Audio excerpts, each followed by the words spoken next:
just do this. Okay, so thanks very much, Wilkin. Again, this is if you like the last conversation we had about mortgages, about how they're structured. This is maybe chapter 2, I guess you would frame it. But just quickly to recap, I've got Wilkin Summerscales here with me.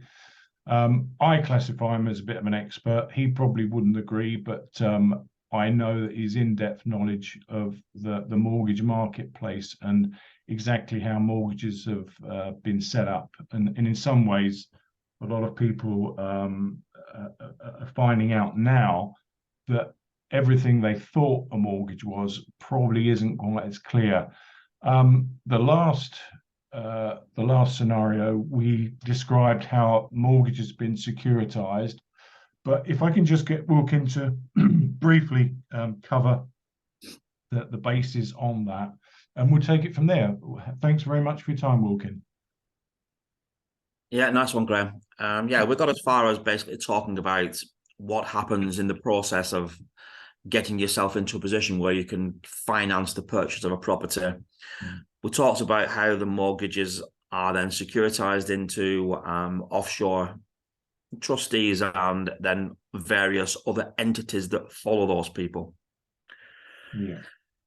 One of the major stumbling blocks with taking action against the banks is that they really do not want to hand over the documentation. Some of the documentation you can get yourself from your DSARs, but then you've got to be able to unravel the information that's held within the DSAR. It isn't, or we have found out that it isn't until you start the court action that you can get the documents, for example, the sales purchase agreement between the mortgagees, your lenders, and the trustees. That's a very interesting document, and it's interesting for a number of reasons, because the first one is these documents are drawn up by some of the large London law firms. These guys are by no means anything other than experts in their field. And on the documents, they list a whole raft of reasons why you ought not to be buying into this proposed investment of mortgage securitization incomes. And interestingly enough, for example, one of the health warnings is that 1, the mortgages may not even exist. 2, the person that is on the portfolio as may not be paying the mortgage, so they may be in default. And the third one, and most interesting of all, is that in the event of either of these things happening, so you're not getting your income stream, it is unlikely, in fact, it's not unlikely, it will not be possible for you to take action against the original mortgagors, the people who actually borrow the money to buy the house way back in the process. And regardless of this, because of course they're playing the game and they just basically carry right on and take the investment anyway, because it's the old, it's the last person when the music stops that doesn't have a chair or is still holding the baby that's going to get caught with this. So basically the whole thing is just a giant, it's a huge risk. But I guess the mentality of the people that are taking this risk is somewhat different to ours. You and I both know that we put our money in the bank account. We know it's not a deposit. We know it's a loan to your lender, your bank. But you do have some sort of protection that in the event of your bank's insolvency or the bank using your money for what they're entitled to do to prop themselves up, the government will back you up with an £85,000 guarantee. And imagine being in a position where you've got £85 million in the bank. Oh dear. Yeah. Now you have got a problem because the government's backing up your 85,000. What are you going to do with the rest of it? Yeah. So am I better off with my money out of the banking system, employed somewhere or deployed somewhere else that I can ensure that I can take out derivatives and swaps to create a position whereby if Mr. Bloggs is not paying his mortgage on number 1 Coronation Street, well, you know what? I don't really care because my insurance company will cover the loss, or my swaps will cover the loss, or whatever other financial jiggery poke we have Yeah. To Yeah. protect myself. Yeah. So you've got the liquidity in other investments to fill the shortfall. But the average guy in the street who's got this mortgage that he thought was all kosher, and he thought that if he was a good boy, pays it after 25 years, he's then got his house. But what we're uncovering is that actually, in reality, his mortgage may have been sold many times over. Um, his position in terms of where that mortgage payment is going to must be precarious, because if he doesn't know, but it's still being taken from the original loan agreement or the original lender, um, where does he stand in terms of finding out what his legal position is and whether it's changed? I mean, that sounds like a complicated process. Well, his legal position is quite simply this. The 1987 investigation by the Law Commission, which I've already talked about, the producing the white paper in 1991, was very specific. When you sign your mortgage contract to borrow money to buy the house, the charge at Land Registry will stay on the charge list until you have settled the indebtedness in full.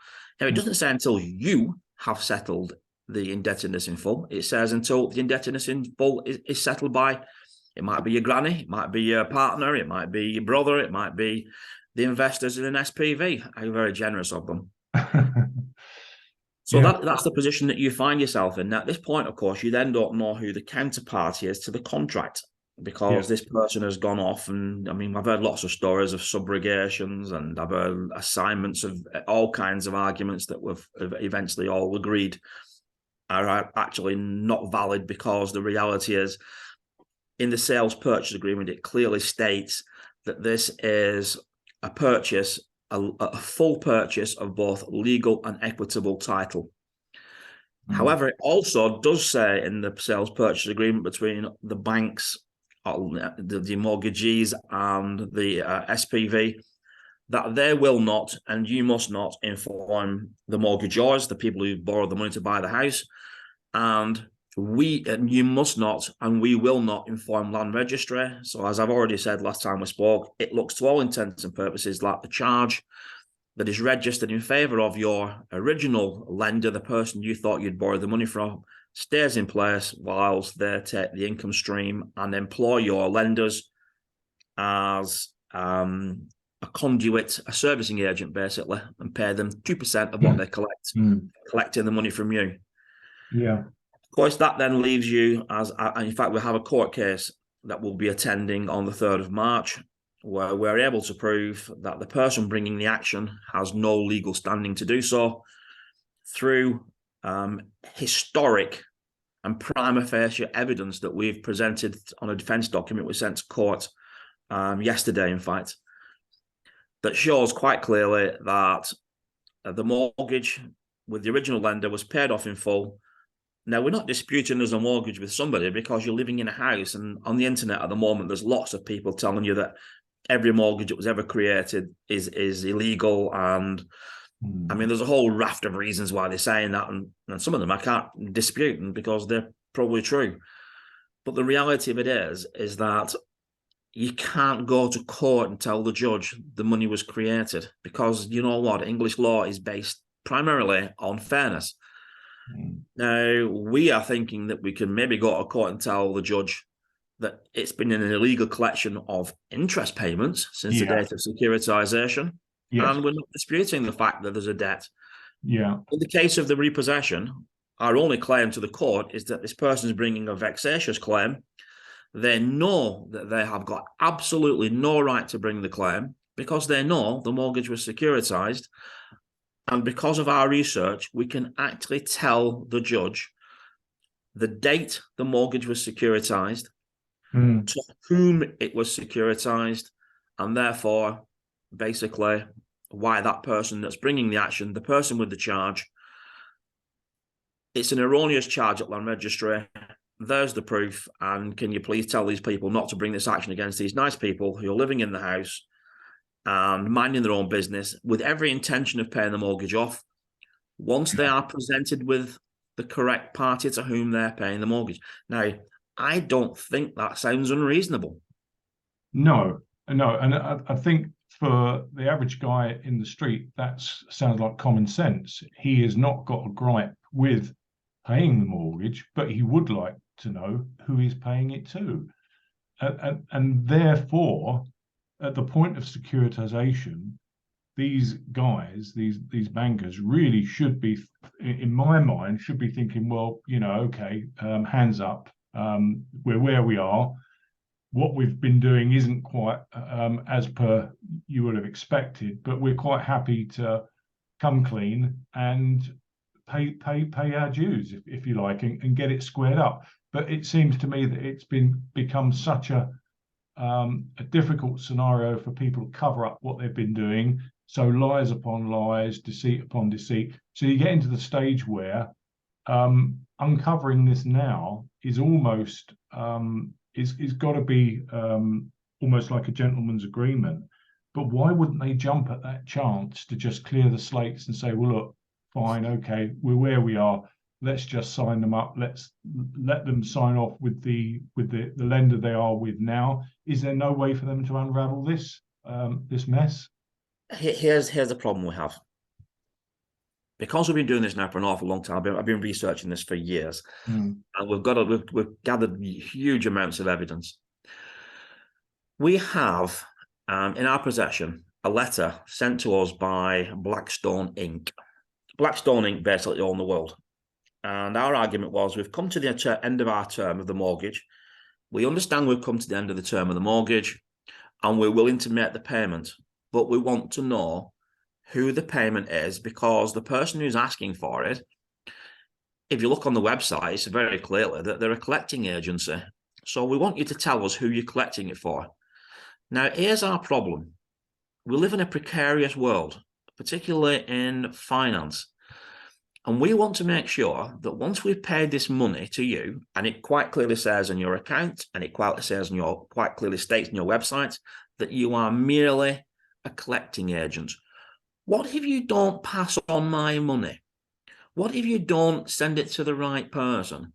So after numerous letters pinging backwards and forwards saying, just tell us, if you're an agent, you must know who you're an agent for. That seems reasonable to me. Just tell us who you're an agent for. So the kind person decided to write to the person that they thought was the owner of the debt. The person who they thought was the owner of the debt wrote back and informed their agent that whilst they had been at one point the owner of the debt, they now were no longer owners of the debt. It had been resold again, and they had absolutely no idea who owned the debt. So what they should suggest to our client was that they should pay the money. Then what will happen is it will be put into a trust account. If someone comes to collect it in the next 12 years, they'll just pay it to them. Well, what happens if somebody doesn't come to collect it in the next 12 years? So here's our contra offer. We will put the £315,000 into our trust account, and in the event that no one comes to claim it in 12 years from now, we will keep the money ourselves. How does that? Because that seems fair to me. Yeah. And that is basically how it's been left now for quite a long time, running into, we're into numbers of years now rather than numbers of weeks where nothing's happened. The reality of it is that you have to go to court with what the judge will accept. He won't accept, numerous things, and you've got to go there and say, listen, we want to know who we are paying the money to. If we don't pay it to the right person, we know we must owe somebody the money because we're living in the house. But we have to be given the opportunity to make the payment to the person who can prove that they are owed the debt. We have no objections to paying. Now, like I said, that doesn't seem to me like anything other than absolute common sense. And, why won't they just tell us who we owe the money to? Because the reality of it is that, unfortunately, it's highly likely that they've got absolutely no idea. But that's their problem, not ours. Yeah. Now, it's fine. We go to court and the law is based on fairness. English law is based on fairness. But the reality of it is we can't have one side of the argument not following any damn rules and breaking every law they can possibly think of. And the other side is being forced to follow all the rules and regulations. So pay your mortgage or you'll lose your house. Well, hang on a minute. These people have managed to get rid of the debt, been repaid in full. They're now bringing a vexatious claim against me to saying that I owe them the money, when in fact they know fine well I do not owe them the money. And they're misleading the courts by leaving the charge at land registry specifically for this reason. So it appears to poor old Mr. Judge sitting in the court because he is obliged to follow the rules of law. And unfortunately, the rule of law says the person with the charge is able to take possession of the property in the event of non-payment or no payment at the end of the contracted term. Now, you have to go to court with all the evidence. You have to be able to prove to the court, because, you know, the person sitting there with really quite an effective piece of paper, which is the charge at land registry. So that's basically how the whole thing falls apart. You know, it's okay going to court with clean hands, but it's got to be both sides going to court with clean hands. Yeah, exactly. And you know, I think we're right in saying that most judges, you know, in sort of circuit judges, their experience and knowledge of the marketplace itself can be very, very patchy at best. So if you get landed with the wrong judge on the wrong day, and with very little paperwork to back it up, and as you say, substantive paperwork, from a legal standpoint, you could fall on it could fall on deaf ears, and you end up losing a case that essentially you should have won.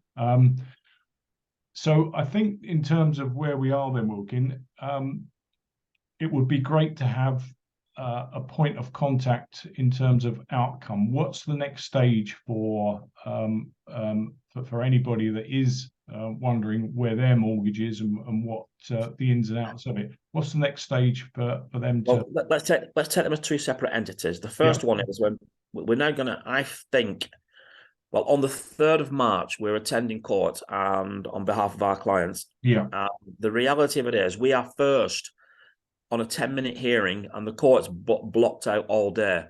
Right. So that gives you some idea of what is starting to happen. Now, it's difficult, once the warrant's been issued, it's difficult to get the person from that side of the fence back onto this side of the fence. Simply because if we applied to the lenders for the DSAR, it's highly likely that what they will say is, we're not giving you any information. You'll have to go back to court and try and get yourselves another hearing and do it in a discovery motion, apply for a discovery hearing. And then we'll maybe give you the information you want. Now, of course, you've already had a warrant to say that the house is being repossessed. So that's going to be very difficult to convince a judge that basically we should be given another chance. You've got to make sure you take your chances first time. So what you need to do is, once you know that things are getting a bit wobbly with the old mortgage payments, before you start making any promises that you can't keep to the lenders, is you need to be getting yourself armed with the information you'll need at some point to prove that the person that will start the action, and believe you me, they will start the action. I mean, Lloyds Banking Group were only bragging 12 months ago that they were going to become the biggest private landlords in the UK. Where they're not house builders, so where are they going to get the properties from? Well, have a guess. But what is important is you have to be armed. You have to have the information before the action. Then, of course, you can then go to court and you can show the judge why it is that the person that's bringing the action is the wrong person. We're not saying there's no one entitled to the money. But what we're saying is it's just not this person. Now, this person must know who they are. Tell them to go away, judge, please, and bring the right person to bring the action. Fantastic. I think, you know, to sum it up, Wilkin, I think that's been, again, more in-depth knowledge. We're getting to the stage, I think, next time where we'll try and uncover where you are. I think if we could just stop there, but let us know how you get on March the 3rd. That would be fantastic. I'll be very happy to do that. Thanks very much, Wilkin. Cheers. Thank you. Bye. Bye.